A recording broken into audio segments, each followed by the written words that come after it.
This is Pastor Jeff Chavis. I'm the pastor of Church Online, an online community of faith that you could find at churchonline.com, but we spell that uniquely. We spell it CHRCH, online.com, because we say all that's missing is you.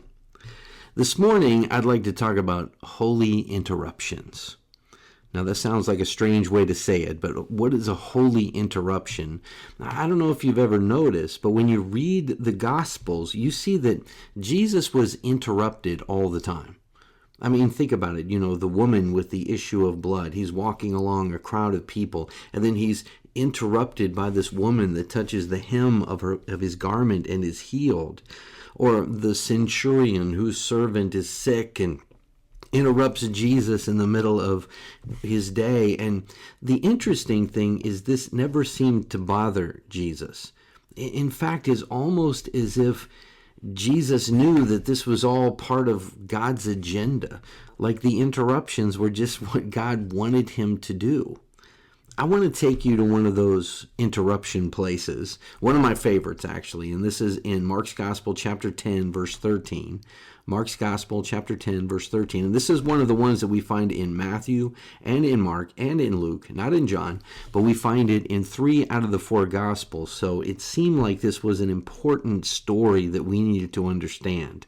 Let me read this to you. My Bible calls this one, Jesus Blesses the Little Children. And again, one of my favorite stories. I love this. Mark chapter 10, verse 13. Then they brought little children to him, that he might touch them. But the disciples rebuked those who brought them. But when Jesus saw it, he was greatly displeased and said to them, Let the little children come to me, and do not forbid them, for such is the kingdom of God. Assuredly, I say to you, whoever does not receive the kingdom of God as a little child will by no means enter it. Then he took them up in his arms, laid his hands on them, and blessed them. Okay, this is the scene that we have. Jesus going about his day, and all of a sudden, people start coming up to Jesus to bless their children. It says people brought little children to him that they may touch them. This was not that uncommon in the day for there to be a rabbi, especially a well-known rabbi like Jesus, and you bring the children to him and you say, can you please bless my child? And not an uncommon thing at all to do, but you can imagine that the scene suddenly becomes chaotic, because the disciples were rebuking those. No. You can imagine, again, the disciples, Rabbi doesn't have time for this right now. Come back later. You can imagine. And I also visualize in my mind, when you have a group of parents and a group of children together, there's probably a lot of noise. I can imagine children, because, I'm sure the children have heard about Jesus too by now. They're really interested. They're very excited to see him too. Now, it says they're bringing little children. In Matthew's gospel, it says infants. But I also imagine that they weren't alone. It wasn't just a group of, mothers of little children. I'm imagining lots of children were coming. Some in the arms of their parents, but some of them toddlers, some of them walking. And obviously, when you get a group like that, there's going to be some chaos. So we can understand this holy interruption from the point of the disciples is that this is a moment that is chaotic, and Jesus doesn't have time for all this. And when I hear that and I think about that, I think about my own holy interruptions.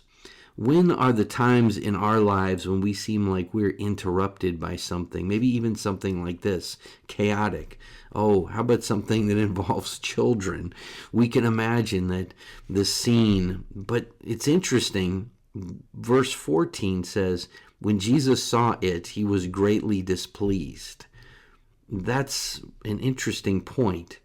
The disciples saw this as an interruption. Jesus saw this as a shift in the holy agenda for today. Maybe we had in mind we were going to a certain place or teach or heal or whatever he was going to do, and suddenly we're surrounded by moms and kids and whoever else might be there with them. And Jesus did not look at things as if it was an interruption, as an annoyance. Jesus saw this in a whole different way. Oh, and he also used the example to make an object lesson for his disciples. Jesus saw it, greatly displeased, then said to them, meaning the disciples, "Let the little children come to me, and do not forbid them, for such is the kingdom of God." He said to them, "Don't stop them. Bring the little kids to me. It's great. I love it. Don't stop them, because this is what the kingdom of God is about. Assuredly, I say to you, whoever does not receive the kingdom of God as a little child will by no means enter it." When I hear those words, that gives me a couple of thoughts. One of them is we need to come to Jesus just like those little children.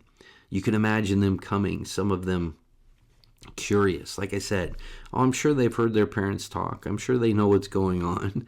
They've heard about Jesus. They know what this might be, or maybe they don't know.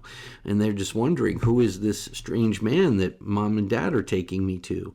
But you can imagine just the buzz and the talk and the questions, because, children have questions, maybe asking him things. And I don't know, so many things that they could ask. Can you heal my dog? I don't know. I don't know what little kids would ask Jesus, but if they knew him or if they didn't. But you can imagine that Jesus is saying, look at them. Remember, when we're talking about this as being a holy interruption, think about children in that same way. Children don't seem to mind if their day is interrupted by something. Children don't seem to mind if we suddenly have a new agenda. In fact, as near as I can tell, most children don't think in terms of an agenda. Oh, maybe they have a TV program that they want to see, or maybe they've got to go to school or classes. But for the most part, they just take life as it comes to them. That's part of the lesson. Also, it says that we receive the kingdom as a little child, and that's one of the greatest points of this lesson. The greatest points of what Jesus is trying to say. We need to come to Jesus with that innocence, with that childlike wonder. When they come to Jesus, they don't see him as this man who's trying to change the laws of Israel, upset things that are happening in their synagogues. They look at this as just an incredible moment. We're going to meet this man. And even if they don't know anything about him, they know that he's important at some level. So they come to him in that way. And that's, again, a great lesson for us.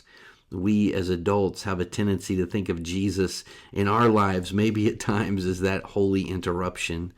He comes to do things in our lives that we didn't expect. Or when we have the unexpected, we turn to him.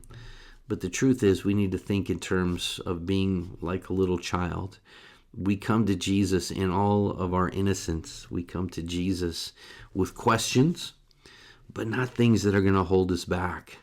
We don't analyze. We don't overanalyze. We don't question and over-question. But we do come to Jesus in that way, just accepting that he is exactly who he said he is. He is exactly who the people have told us, our parents in that case with these little children, or somebody else. We just accept that that is who he is.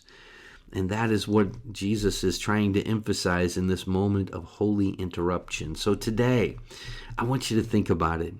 If your agenda gets flipped upside down, if something starts today that maybe you didn't see coming in your life, maybe let's not think of it as being an annoyance, but maybe we